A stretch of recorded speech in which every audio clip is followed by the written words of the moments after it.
Sir जी, अरे नारायण नारायण, वो मैं भूल गया। देखो ये क्या है? साइकिल है। अरे आप होम मिनिस्टर होके साइकिल पे? सर आपको तो हेलीकॉप्टर में होना चाहिए था। सब्जी खरीदने के लिए साइकिल अच्छी है। सर हाँ। सब्जी खरीदने के लिए आप जा रहे हैं? हाँ। नारायण नारायण, नहीं नहीं सर नहीं। मुझे तो सब्जी काटने में और बनाने में भी बड़ा मजा आता है। आप मंत्री होकर अगर सब्जी काट सकते हैं तो फिर आपका पीए होने के नाते मुझे तो घास छीलनी पड़ेगी। फिर मैं तो अपने गार्डन में घास छिलता हूँ। आप अगर मंत्री होकर घास छीलते तो आपका पीए होने के नाते मुझे क्या करना पड़ेगा?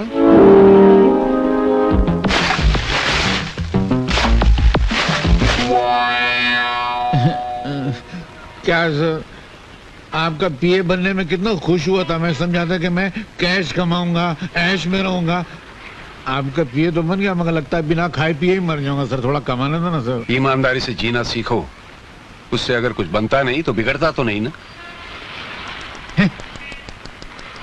अरे क्या भगवान, मैंने तुझसे कहा था माशूका गद्दार मत देना, मालिक ईमानदार मत देना। तूने दोनों गड़बड़ कर दिया ना। ये क्या मालिक है, एक पैसा कमाने नहीं देता है, देख जेब खाली है।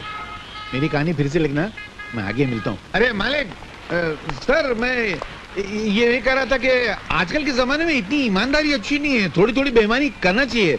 मेरे पिताजी ने कहा करते थे कि ईमानदारी वो गंजा सर है जिस पर नोटों के बाल कभी उग ही नहीं सकते। थोड़ी सी बेईमानी की तेल की मालिश करते रहना चाहिए। तो वे करेंगे ना सर, नहीं तो पैसा नहीं मिला मजा नहीं आएगी। देखो, गलत कमाई करने से कभी कभी सर पे इतने जूते पड़ते हैं कि आदमी सचमुच गंजा हो जाता है। क्या बात करते? हाँ।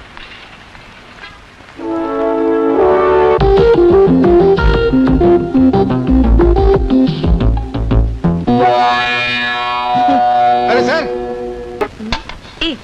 एक थोड़ी, पहले 6 आना चाहिए। एक। अरे सुनो, हाँ?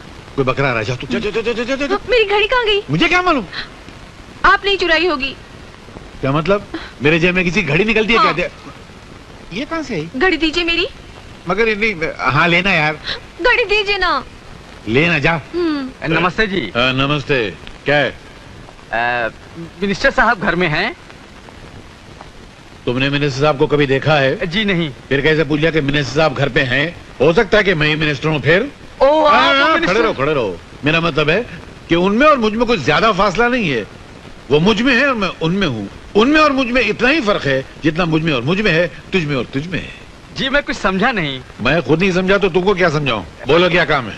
सर, हाँ? मेरी एक लड़की है। मेरा शादी करने का कोई इरादा नहीं है। मैं शादी की नहीं। हाँ?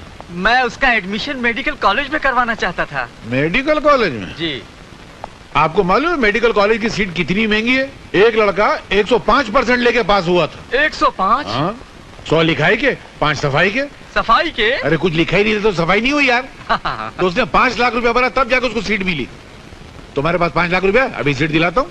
सर, 5 लाख रुपए तो मैंने कभी सपने में भी नहीं देखे। सपने में भी नहीं देखे? भिखारी लगता है। चलो, मेरे दिल में रहम है, मैं तुम पर रहम खाता हूँ। 1 लाख रुपया तो सीट दिला देता हूँ। सर, मैं जिस मोहल्ले में रहता हूँ ना, वहाँ के तमाम मकान बेच दिए जाएं। उन मकान में रहने वालों के सारे कपड़े, लत्ते, बर्तन सारे बेच दिए जाएं। उन लोगों को भी बेच दिया जाए तो भी 1 लाख रुपया इकट्ठा नहीं हो पाएगा। अनाथ आश्रम में रहता है क्या बे? अबे 50,000 दे सकता है कि नहीं? सर, 40 साल हो गए मुझे नौकरी करते करते।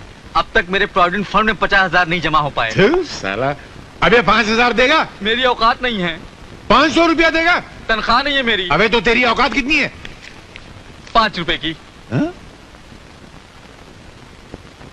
होम मिनिस्टर का पीए और 5 रुपए रिश्वत? थू थू थू, हट। इससे तो ईमानदारी अच्छी है। अबे हम लोग वो लोग नहीं है जो 5 रुपए और 5 लाख रुपए के लिए ईमान बेच देते हैं। हम देश प्रेमी है, देशद्रोही नहीं। निकल जाओ यहाँ से। मगर मेरा एडमिशन? मैं निकल, तेरी मेरी बच्ची का जेल करा दूंगा तुमको।